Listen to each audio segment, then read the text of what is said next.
My Birthday Polynomial by me, Leonardo Mendoza. First things first, let's start off by identifying my birthday.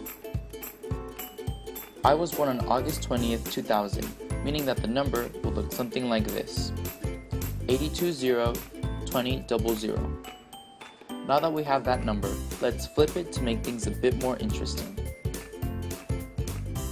From 8202000 to 0002028. Now let's make our new number into a polynomial. However, before we do this though, let's cancel out all those unnecessary zeros, as 0 to any power is 0. We are now left with a 3-digit number. That number is 228. From there, we will be making our polynomial, and our polynomial looks something like this: 2x to the 3rd power minus 2x plus 8. Now, let's graph this and see how it looks. Once graphed, this is how my polynomial ended up looking.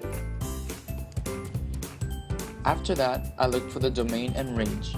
In my case, the domain and range were exactly the same, from negative infinity all the way up to positive infinity. Now for the y-intercept. All we had to do here was take all the x's and make them into zeros. This would give us our y-intercept. In my case, y equals 8. Now for all real number zeros. Here all I had to do was look at the x-intercept. For me, x equals negative 1.796. Next, I looked for the maximum and the minimum. All I did here was look at the natural curves of my graph. The maximum, in my case, was negative 0.577, 8.77, and the minimum is 0.577, 7.23. Now for a quick description of the end behavior. My graph falls to the left and rises to the right, all while being not symmetrical. Now for the big question, how does this polynomial represent me?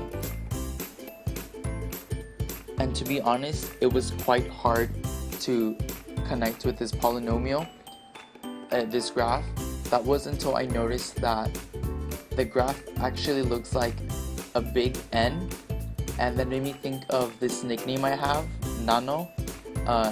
As a little kid, I couldn't pronounce my full name, Leonardo, so I would say Leonardo, and I got away with it, and that nickname stuck with me, and it reminds me of my childhood, and it brings back this sense of nostalgia, and that's kind of weird because I didn't know a graph could do that, but I guess it can. Created using Powtoon.